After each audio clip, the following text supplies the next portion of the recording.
Hi everyone, a very good morning to one and all, and a warm welcome to the next session on Java programming. In today's session, we are going to discuss about arrays in Java. We all know that array is a collection of items of same data type, right? So before going to discuss about arrays, so let us revise the things what we have discussed in the previous session. In the previous session, we have discussed about math class in Java. So we all know why we use math class in Java, right? So math class consists of several methods. Each and every method has their own purpose. So in Java, we have packages. Packages contains classes and interfaces. Classes and interfaces again contains methods and variables. So here we are discussing about math class, which is a part of a lang package in Java. So this math class consists of several methods. Some of the methods are, so let us move to the slide and discuss. It will be some of the methods in math class are sqrt. So this method is used to find the square root of a given number, right? And then if you want to find the sign value, we can use math.sin. If we want to find the cosine value, we can use math.cosine. And if we want to use the find the tan value, we can use math.tan. And if we want to find the absolute value, we can use ABS. And we can, if we want to round the value to upwards, for example, if we have 12.2, then we want to round the value to upwards in the sense if we want 13, then we can use this CL, and then floor, it will rounds the value down. And then in order to find the logarithmic value, we make use of this math.log10. And if we want to compare two numbers and we want to find the maximum value between those two numbers, we can use math.max.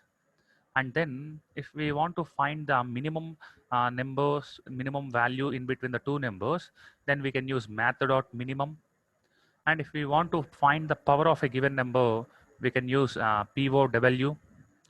And if we want any random number between 0.0 to 1.0, we can use the function random. So this is what we have discussed in the previous session, right? Hope you all practice the program in that session. At the same time, after listening the method name, after seeing the description, parallelly we have done it in the program, right? So in today's class, in today's session, uh, this is the example for that math class, which is already done in the previous session. In today's session, we are going to mainly concentrate on arrays, right? So after completion of arrays, if we have time, we can discuss about a string class in Java, right? So let us start the things with arrays, right? We all know array is a group of like typed variables. It is a group of like typed variables. That means it is a group of integers, or it is a group of floating point numbers, or it is a group of characters, etc. So there we need to have a group of things which are of same data type, right? So all these things are referred by a common name. We can have only one name for all these things, right? So arrays in Java work differently than they do in C and C++. There is somewhat difference with arrays in C and C++ and Java. In C and C++, arrays are almost the same, but in Java there is somewhat difference in Java, right? So let us see the following are the some of the important points regarding the arrays in Java, right? So in Java, all the arrays are dynamically allocated. So dynamically allocated means the memory for the array variables will be allocated during runtime of the program. Whereas in the case of C and C++, we memory for the arrays are allocated during the compile time, but in case of Java, the memory for all the Java array variables is allocated during the runtime. That's why it is called as arrays are dynamically allocated, right? Since arrays are objects in Java, which means when they are allocated dynamically, that means they are objects, right? Since arrays are objects in Java, we can find their length using member length. This is the difference from C++, where we find the length using size of, right? So here we use member length in order to find the size of an array in C and C++. But in case of Java, we use, in case of Java, we use member length. And in case of C and C++, we use an operator called as size of operator to find the size of an array, right? So in Java, array variable can also be declared like other variables with open and closed rectangular braces after the data type. So it is very similar. It is similar to C and C++ and then Java. The point is similar. Similar to defining of variables in all the programming languages, arrays can also be defined in the similar way, but we have to use some rectangular braces here. Okay, so I will show something for you in order to better understand why we use arrays. Let us move to the programming window here and let us discuss why we go for arrays in programming languages. What is the need of array in programming languages? So this is the program where we have ended in the previous session. I am going to take a new Java program here. So let us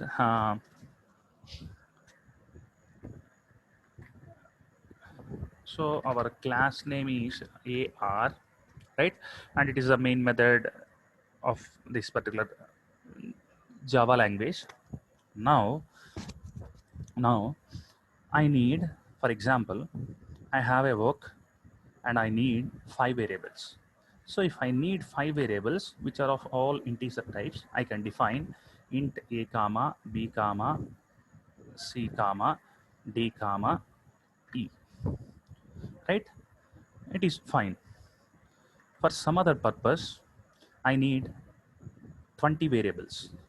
So those all are floating point types.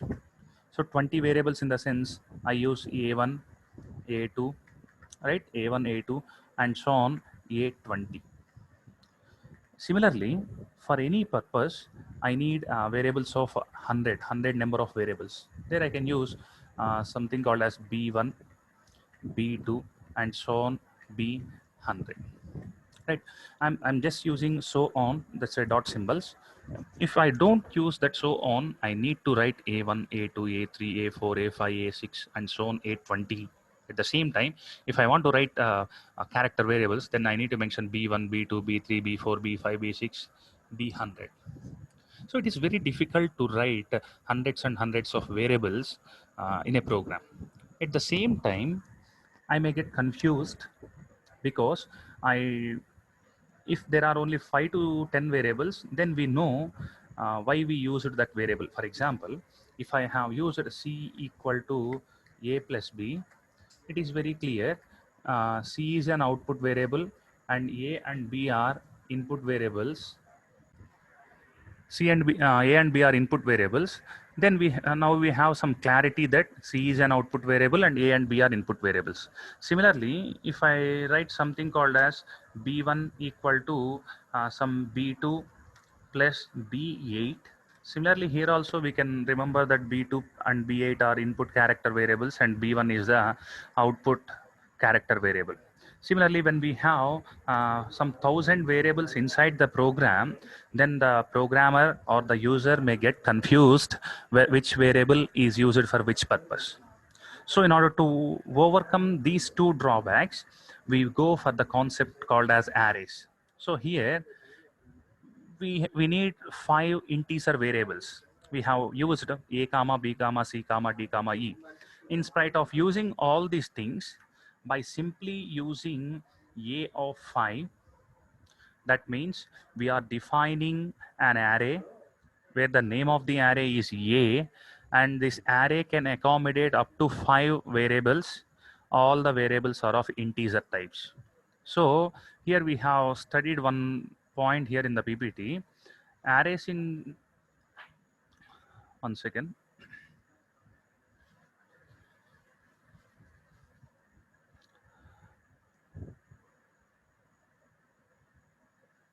An array is a group of like typed variables that are referred by a common name.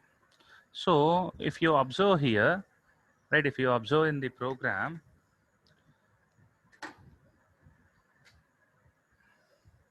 you can see here these are all integer variables. That means these are all like typed variables which are all referred by a common name. Here the common name for all these 5 variables is a. So that is the meaning of this particular point.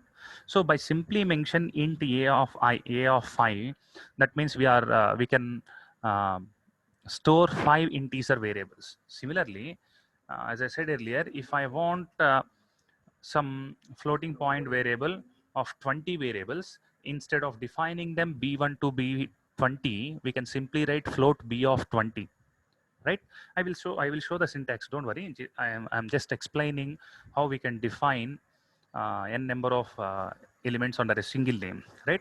If I want a 100 character variables, I can simply define char c of 100, which will able to store 100 characters under the name of C. So this is the benefit. Now there is no need to write C1, C2, C3, C4 and so on C100. We can simply use C of 100 so that it is able to store 100 characters. Those 100 characters can be referred by using a single name called as C followed by some index value, right? So don't worry. I will show the syntax of how arrays can be defined in a Java programming. The variable in the array are ordered and each have an index beginning from 0. So the variables inside the array uh, are ordered elements. Ordered in the sense they will be one order. For example, for this particular a of 5, right? For the particular a of 5, let us start writing something called as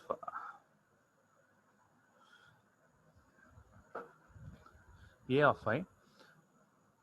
The variables will be a of 0, a of 1, a of 2, right, a of 3 and a of 4.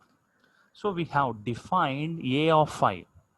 A of 5 means, here you can see the variables in the array are ordered and each have an index beginning from 0. So our array index will start with 0. We have defined that there are 5, it can accommodate 5 values. So the first value will be stored at a of 0, second value will be stored at a of 1, third value will be stored at a of 2, fourth value will be stored at a of 3, and fifth value will be stored at a of 4. That means array index will start at 0, right, and ends at n minus 1, where the value of n is the size of the array, right? So the array index start at 0, n minus 1 means 5 minus 1, 4, and it ends at a of 4.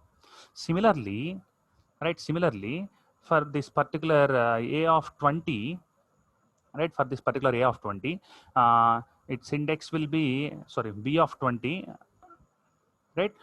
Its index will be, for example, for b of 20, it will have some index b of 0, right, comma, the second value will be stored at b of 1, comma, the third value will be stored at something called as b of 2, and so on.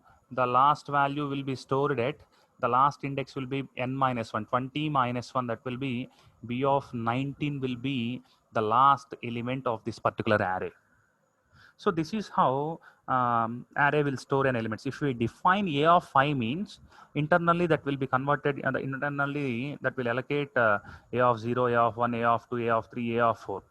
So now how much of memory will be allocated for each and every array, it depends upon size into, right, size into, right. Here we have for integer, we have Java will allocate 4 bytes of memory. So size into 4 bytes. Here the size is 5. Total for this particular int a of 5, 20 bytes of memory will be allocated for this a of 5. Why 20 bytes? Here we have the size of 5. At the same time, for integer, Java will allocate 4 bytes. So there are 5 integers. Each and every integer is occupying 4 bytes. That means 5 into 4, 20 bytes of memory will be allocated for this int a of 5. So that 20 bytes of memory will be divided into 4 bytes each. 4 bytes for a of 0, 4 bytes for a of 1, 4 bytes for a of 2, 4 bytes for a of 3, and 4 bytes for a of 4. So this is how the memory distribution for an array will be done. Right? We can discuss them later. No problem. So let us move to the PPT. Here we have the meaning of the first point has been explained till now. So array index will start with 0 and the elements inside the array are ordered elements. Next one, second one, Java array can be also be used as a static field, a local variable, or a method parameter. So we all know the main method in Java.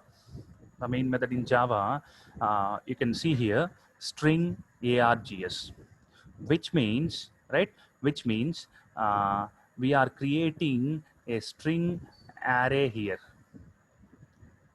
We are creating a string, we are passing a string array as a parameter to the main function. We are passing a string array to the parameter, sorry, as a parameter to the main function.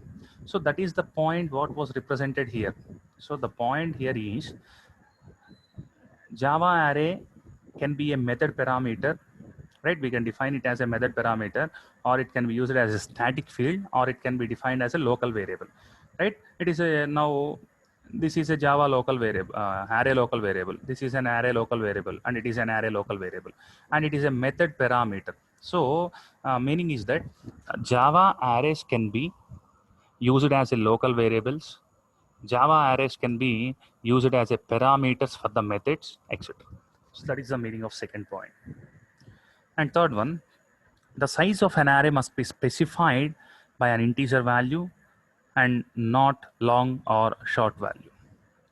So here by simply uh, this is the syntax what we follow in C or C++, but in Java, if we want to create an array, right, we need to use the following syntax. We need to use int a equal to new int. We need to mention the size here. So we need to use data type, array name, new keyword, again data type, and size of the array. So that's what the point meaning. The size of an array must be specified by an integer value. So here we need to pass the size of an array as 5. So we cannot pass the size of an array as 4.5. We cannot pass the size of an array as something called as L, or something called as H, or something called as O, because they are all characters. Only what we have to do here is we can have 1, it is an integer, or we can have 2, it is an integer, or we can have 50, it is also an integer, or we can have 90, it is also an integer. So here we need to pass only the integer value for the size of an array. And then the direct superclass of an array type is object. Keep one thing in your mind. There is one class in Java called as object class. Object class is one of the base class for all the classes in Java. Object class is the base class for all the classes in Java. So object class has many subclasses. One of the subclass of this object class is array class, right? right? Object class is the base class for all the classes in Java, right? For example, if you define class AR, Java will add something called as extends, right? Extends object, which means this AR will become a subclass for object class, right? If you write it or not, JVM will add it automatically, because object class is the base class for all the classes in Java. Similar to this one, object class is the super class for array class. So it will be very difficult to understand all these things in very short time, right? Uh, Please learn the syntax of using array first, and then we can move to an example program, right? So each array type implements the interface clonable and java.io.serializable. I will explain these things later, because there is some interface called as clonable, and serializable is one of the package. So this array will implement these two things, right? You can understand these two things while we work with packages and interfaces. uh, During the interfaces topic, we discuss how to define an interface, how interface can be used in programming, how we can implement that interface. Those things are discussed at that point, right? Next, coming to the next one, and it is the next slide, right? You can see here, arrays can contain primitives. We all know that the data types in Java programming language are divided into two categories: primitive data types and non-primitive data types. Okay, so primitive data types are, in the sense, the data types which are by default occur in the programming language are called as primitive data types, right? So array contains primitive data types, right?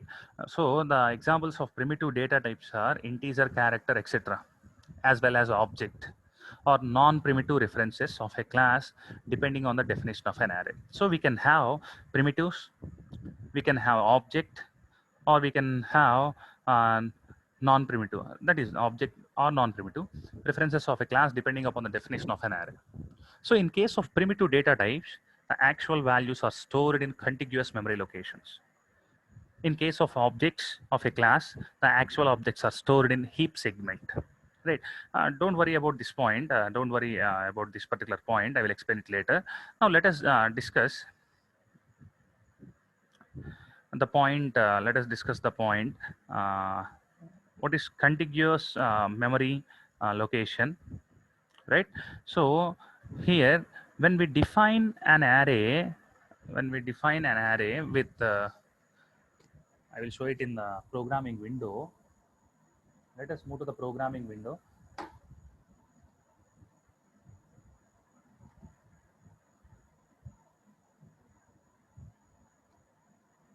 Right here, let us discuss. So when we define something called as int a equal to new int of 5, right? Which means, as I said earlier, there are some indices will be created, a of 1, where the index will start with 0, a of 1, sorry, a of 0, a of 1, and then a of 2, and then a of 3, and then a of something called as 4. Right. So these indices are created for this particular array. These indices are created, not only 3. Don't get confused.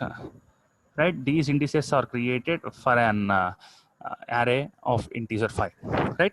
Now let us assume. So the memory for a of 0 is something called as the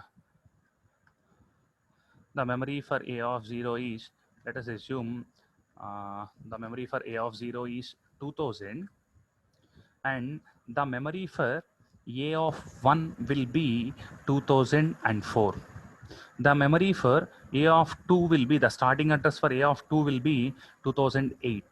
The memory starting address for a of 3 will be 2012, and the last address will be, starting index address will be 2016.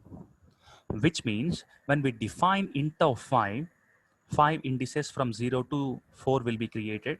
Each and every index starting address will be similar to this one. If the starting address is something called as 10,000, the next address will be 10,004. The next value will be stored at 10,008, and the next value will be stored at 10,012.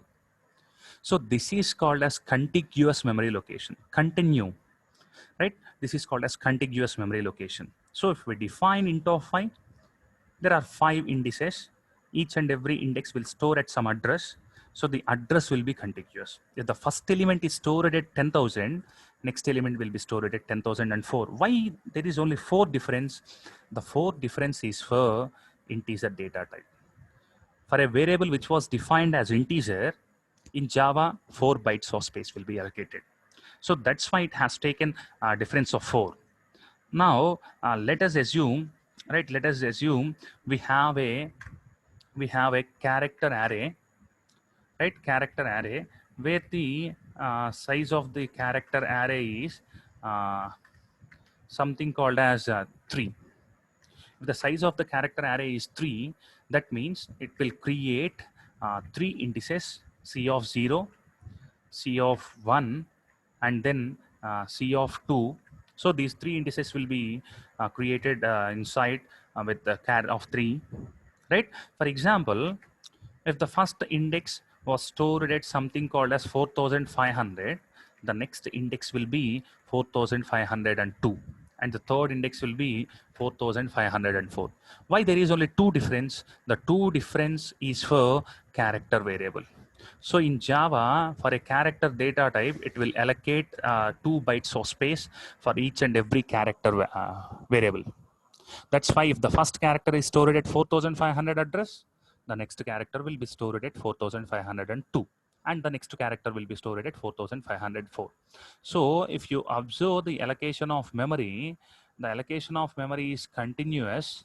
So because of the memory is continuous, this type of allocation is called as contiguous memory allocation. Right? That is the meaning of the point what we have seen in the PowerPoint presentation. Right? That is the meaning. Now, let us have a look at. So, if the array data type is primitive means if the array data type is integer or float or character, then the values are stored at continuous memory location, as I said earlier. But in case of objects, if the array data type is not an primitive, if it is a non-primitive data type, then the actual objects are stored in heap segment. So there is no continuous allocation for the non-primitive objects. So the non-primitive objects are stored in heap segment. They may be stored at different locations, right? So the contiguous memory allocation is only for the primitive data types. That means if we define an integer array, or if we define a character array, or if we define a floating point array, then the memory allocation will be contiguous. Otherwise, in case of the non-primitive data types, non-primitive data types in the sense classes or any other objects, right? So for these things, the memory allocation will not be contiguous. The memory allocation will be in the heap segment. So we know, I think you may, or you may not know, the memory will be stack memory, heap memory, right? Types, different types, right?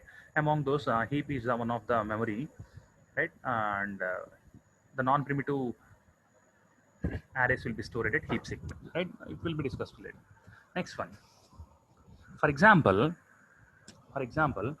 there is an array whose length is 9, right? There is an array whose length is 9. Length is 9 means it can store up to 9 values. It can store up to 9 values. So in such case, the first index will be 0 and the last index will be 8. Because as I said earlier, array index will start with 0 and it ends at n minus 1. Here the value of n is 9. 9 minus 1, 8. So the index will start at 0 and the index will end at 8. So let us assume this is the first index, second index, third one, fourth one, fifth one, sixth one, seventh one, eighth one, and ninth index. The index value is 0 to 8, but actually the number of element number will be ninth element, right? So the values stored in this particular array will be 40, 50, 63, 70, etc. Right? So here it is an example how the index will be distributed. Now let us move to the next slide. Next one. The types of arrays. So arrays in Java are divided into 2 types. single dimension arrays and multi-dimension arrays. So single dimension and multi-dimension, right? Let us have a look at how the single dimension arrays are declared, or how these single dimension arrays are initialized, and how they can be used in a program. Okay, right? Let us see the syntax here.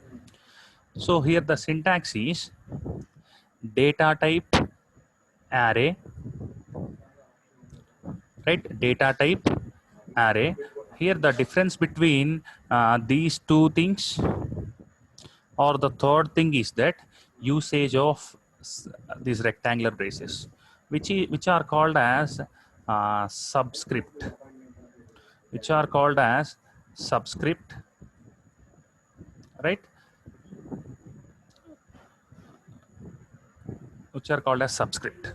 So if we can use the subscript after the data type, or we can use some space and then we can use the subscript, or the same subscript can be used after the array name.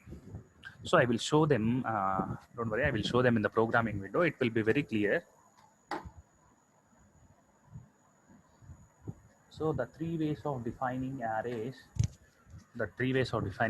is data type. For example, let us discuss that I am going to declare an integer data type. So data type, right?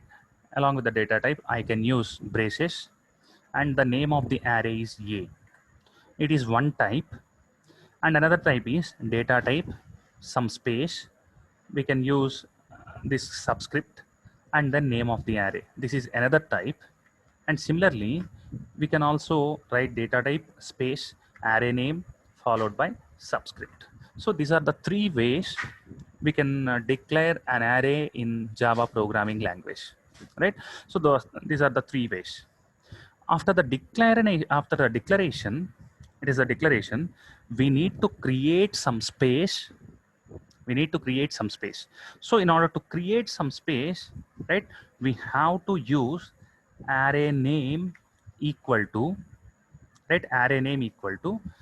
new keyword followed by the data type of an array. Here, let us, right, if it is a first statement, it is called as declaration, right? It is called as allocation of memory, right? Allocation. Let us see how we can allocate.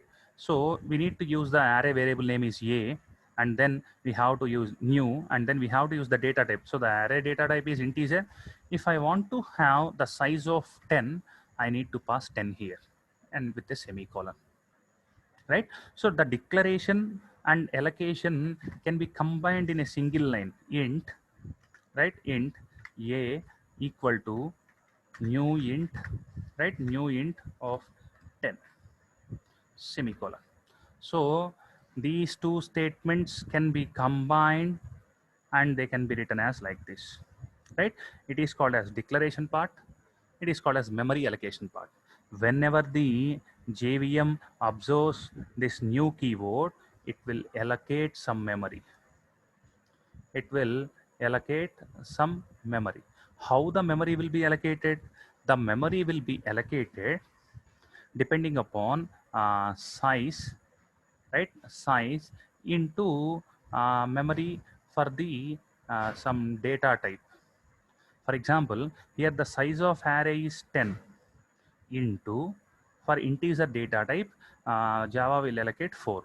So 40 bytes of memory will be allocated for this particular statement, int A equal to new int of 10. 40 bytes. Why 40 bytes? Here the size is 10. For integer, it will allocate 4 bytes and the size is 10. Total for each and every integer, it will allocate 4 bytes. Here, total we have defined 10 integers. That's why it will occupy 40 bytes of memory. How this 40 bytes of memory will be distributed? That 40 bytes of memory, right? That 40 bytes of memory will be under the name of A, and this 40 bytes of memory is divided into 4 bytes each, right? 4 bytes each.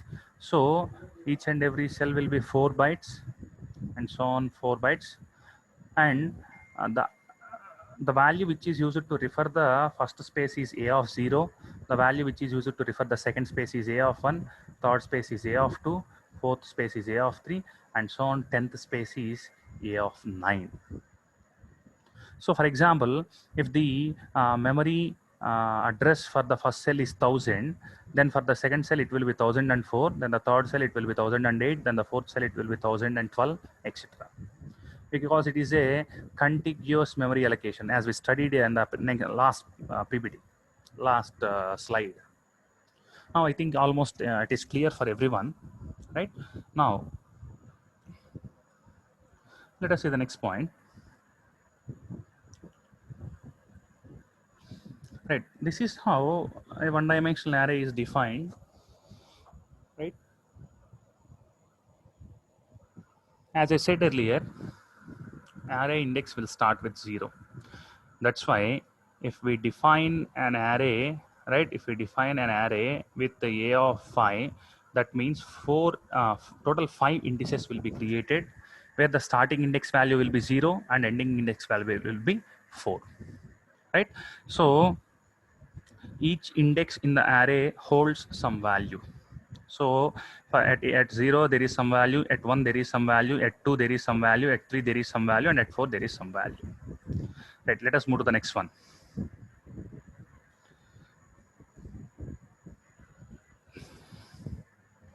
Here is one of the example of how arrays can be declared initialized, and it can be used in Java, right?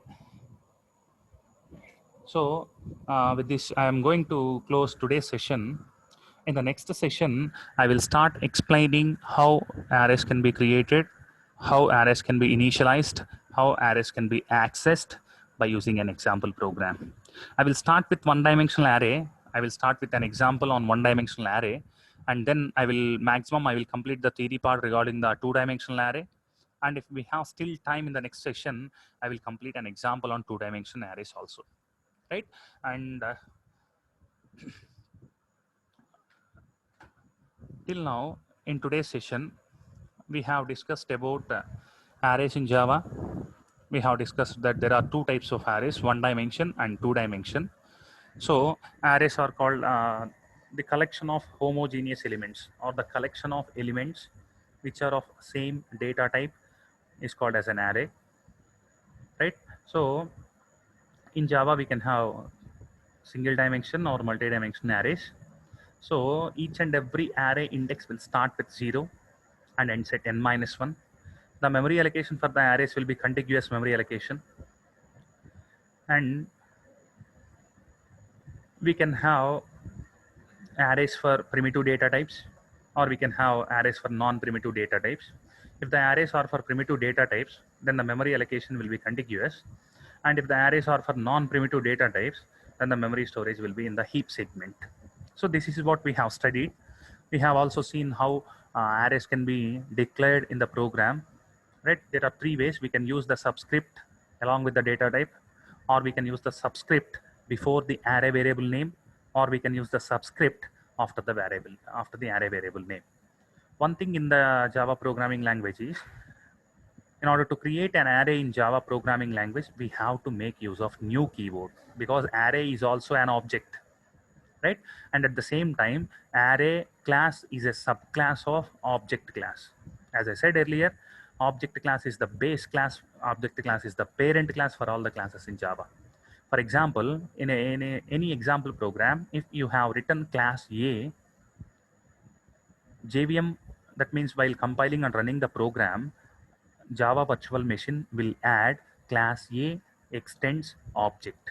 When we define class X, Java will add class X extends object. That extends object will be added automatically for all the classes which are being compiled and run, because that statement will be default. In the previous session, I have said that there is one default package. The name of the package is lang package. If you write it or not, JVM will add the package automatically. Similar to that one, here if you write class A extends object or not, that extends object will be added by automatically by JVM, because object class is the parent class for all the classes in Java, right? So in the next session, we will meet with an example on one-dimension array, and then we can move to the theory part regarding the two multi-dimensional array. And if we have still time permits, we will cover the example program on multi-dimensional array.